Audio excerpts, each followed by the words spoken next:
नमस्कार दोस्तों, ज्ञान सलाह एकेडमी में आपका स्वागत है। इस वीडियो को शुरू करते हैं। पहला प्रश्न, निम्नलिखित मूल अधिकारों के किस वर्ग में अस्पृश्यता के रूप में किए गए विभेदन के विरुद्ध संरक्षण समाविष्ट है? ए, शोषण के विरुद्ध अधिकार, बी, स्वतंत्रता का अधिकार, सी, संवैधानिक उपचार का अधिकार, डी, समता का अधिकार। संविधान में मूलाधिकारों का कुल 6 वर्ग है। पहला, समता का अधिकार या अनुच्छेद 14 से लेकर अनुच्छेद 18 तक विस्तृत है। दूसरा है स्वतंत्रता का अधिकार, यह अनुच्छेद 19 से लेकर अनुच्छेद 22 तक विस्तृत है। तीसरा है शोषण के विरुद्ध अधिकार, यह अनुच्छेद 23 और 24 में उल्लेखित है।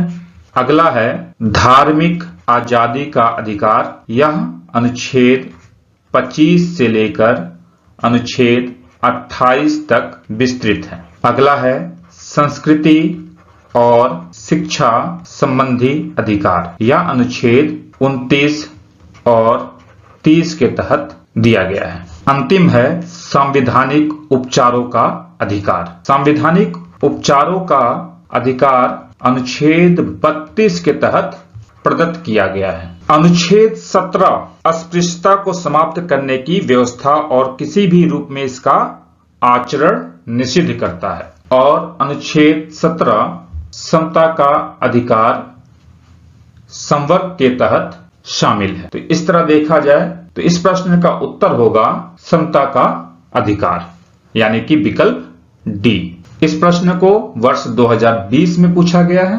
अगला प्रश्न देखते हैं। भारत के संविधान का कौन सा अनुच्छेद अपनी पसंद के व्यक्ति से विवाह करने के किसी व्यक्ति के अधिकार को संरक्षण देता है?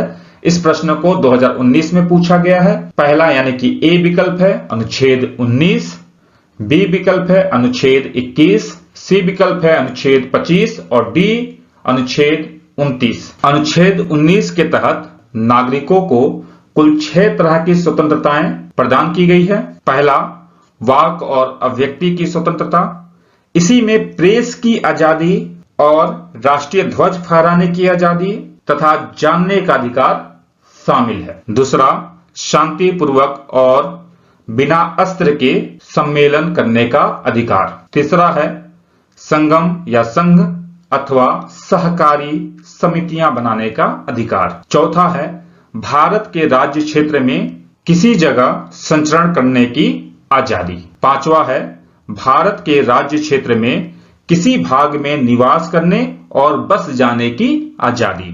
छठा है कोई वृत्ति, उपजीविका, व्यापार या कारोबार करने की आजादी। तो इस तरह देखा जाए अनुच्छेद 19 इस प्रश्न का उत्तर नहीं है, यानी कि अनुच्छेद 19 गलत है। अनुच्छेद 25 जो है 2 अधिकारों की बात करता है। पहला है अंतःकरण की आजादी, दूसरा है धर्म को अबाध मानने, आचरण और प्रचार करने की आजादी। तो इस तरह देखा जाए अनुच्छेद 25 भी सही नहीं है।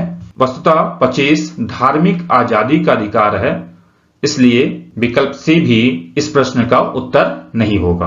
अनुच्छेद 29 के तहत कहा गया है कि भारत क्षेत्र में रहने वाले नागरिकों के किसी वर्ग को जिसकी अपनी विशेष भाषा, लिपि या संस्कृति है उसे बनाए रखने का अधिकार होगा। इसे अनुच्छेद 29 के उपखंड 1 में कहा गया है। वहीं अनुच्छेद 29 का उपखंड 2 कहता है कि राज्य द्वारा पोषित अथवा राज्य निधि से सहायता पाने वाले किसी शिक्षा संस्थान में प्रवेश पाने से किसी भी नागरिक को केवल धर्म, मूलवंश, जाति, भाषा अथवा इनमें से किसी भी आधार पर वंचित नहीं किया जाएगा। तो इस तरह देखा जाए अनुच्छेद 29 भी सही नहीं है, ये भी गलत होगा। अब बचता है अनुच्छेद 21, यही सही होगा। अनुच्छेद 21 कहता है किसी व्यक्ति को उसके प्राण और दैहिक स्वाधीनता से विधि द्वारा स्थापित प्रक्रिया से ही वंचित किया जा सकता है। सुप्रीम कोर्ट ने इस अनुच्छेद का व्यापक अर्थ लगाया है। कोर्ट के अनुसार इसके अंतर्गत वे सभी अधिकार सम्मिलित हैं जो व्यक्ति के शारीरिक आजादी को पूरा करते हैं। कोर्ट ने इसके तहत कई अधिकारों को शामिल किया है, जैसे मानवीय प्रतिष्ठा के साथ जीने का अधिकार, निजता का अधिकार, विदेश यात्रा करने का अधिकार, अपनी पसंद की शादी करने का अधिकार। तो इस तरह देखा जाए अनुच्छेद 21 इस प्रश्न का उत्तर होगा। तो आंसर हो जाएगा बी। अगला प्रश्न है, भारत के किसी धार्मिक संप्रदाय अथवा समुदाय को यदि राष्ट्रीय स्तर पर अल्पसंख्यक वर्ग का दर्जा दिया जाता है तो वह किस या किन विशेष लाभों का हकदार हो जाता है? यह प्रश्न 2011 में पूछा गया है। पहला कथन है, यह संप्रदाय अथवा समुदाय विशेष शैक्षणिक संस्थानों की स्थापना और संचालन कर सकता है।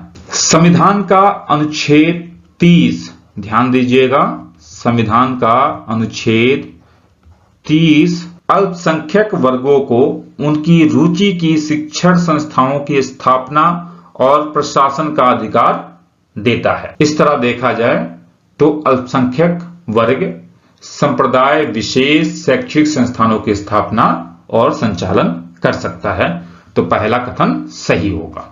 दूसरा कथन देखते हैं, भारत के राष्ट्रपति स्वयं इस संप्रदाय अथवा समुदाय के एक प्रतिनिधि को लोकसभा में मनोनीत कर देते हैं। वस्तुतः लोकसभा में मनोनयन का प्रावधान केवल एंग्लो इंडियन के लिए था, उसे भी अब समाप्त कर दिया गया है। अनुच्छेद 331 के तहत, ध्यान दीजिएगा, यह प्रश्न बहुत इंपॉर्टेंट होने वाला है क्योंकि अभी हाल ही में इसे समाप्त किया गया है। राष्ट्रपति केवल एंग्लो इंडियन समुदाय में से दो सदस्यों को लोकसभा में मनोनीत कर सकता है यदि उसे ऐसा लगता है कि एंग्लो इंडियन समुदाय का लोकसभा में पर्याप्त प्रतिनिधित्व नहीं है। 104वें संविधान संशोधन अधिनियम के बाद एंग्लो इंडियन के मनोनयन का प्रावधान समाप्त हो गया है। तो इस बात का भी ध्यान रखिएगा, किस संविधान संशोधन के द्वारा किया गया है? 104। तो ये दूसरा कथन गलत होगा क्योंकि केवल एंग्लो इंडियन को राष्ट्रपति इसमें मनोनयन कर सकते थे। 2011 की स्थिति यही थी, लेकिन अब वो भी समाप्त हो गई है। किसी अल्पसंख्यक वर्ग को ये शामिल नहीं करते थे, यानी ये गलत होगा, दूसरा कथन गलत होगा। तीसरा, यह संप्रदाय अथवा समुदाय प्रधानमंत्री के 15 पॉइंट कार्यक्रम के तहत लाभ प्राप्त कर सकता है। 15 पॉइंट कार्यक्रम या 15 सूत्री कार्यक्रम वर्ष 2006 में शुरू किया गया था। यह कार्यक्रम अल्पसंख्यक वर्गों के लिए ही था। तो इस तरह देखा जाए तो तीसरा विकल्प भी सही होगा। अब प्रश्न को देखते हैं, उपयुक्त में से कौन सा या कौन से कथन सही हैं? तो सही पूछ रहा है तो सही हो जाएगा 1 और 3।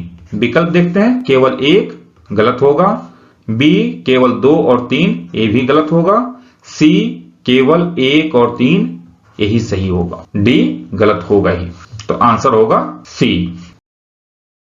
अगला प्रश्न, भारत के संविधान में शोषण के विरुद्ध अधिकार द्वारा निम्नलिखित में से कौन से परिकल्पित हैं? यह प्रश्न 2017 में पूछा गया है। पहला कथन, मानव देह का व्यापार और बंधुआ मजदूरी का निषेध। भारतीय संविधान के भाग 3 के तहत अनुच्छेद 23 और 24 शोषण के विरुद्ध संरक्षण देता है। अनुच्छेद 23 में मानव के दुर्व्यापार तथा बलात् श्रम का निषेध किया गया है। वहीं अनुच्छेद 24 के तहत कारखानों आदि में बालकों के नियोजन पर प्रतिबंध लगाया गया है, यानी कि बाल श्रम पर प्रतिबंध लगाया गया है। तो पहला, मानव देह का व्यापार और बंधुआ मजदूरी का निषेध, यह अनुच्छेद 23 में है, इसलिए सही होगा। दूसरा, अस्पृश्यता का उन्मूलन या अनुच्छेद 17 में है या शोषण के विरुद्ध अधिकार के तहत शामिल नहीं है, तो ये गलत होगा। यह समता के अधिकार के तहत शामिल है। तीसरा, अल्पसंख्यक वर्गों के हितों का संरक्षण, इसे अनुच्छेद 29 और 30 के तहत प्रदत्त किया गया है, यह भी शोषण के विरुद्ध अधिकार के तहत शामिल नहीं है, तो ये भी गलत होगा। चौथा, कारखानों और खदानों में बच्चों के नियोजन का निषेध, ये सही होगा, अनुच्छेद 24 के तहत शामिल किया गया है। अब प्रश्न को देखते हैं। नीचे दिए गए कूट का प्रयोग कर सही उत्तर चुनिए। ए केवल 1, 2 और 4, बी केवल 2, 3 और 4, सी केवल 1 और 4, डी 1, 2, 3 और 4। तो हमारा आंसर होना चाहिए 1 और 4। यह है विकल्प सी में, तो आंसर हो जाएगा हमारा सी। उम्मीद है यह वीडियो आपको पसंद आया होगा।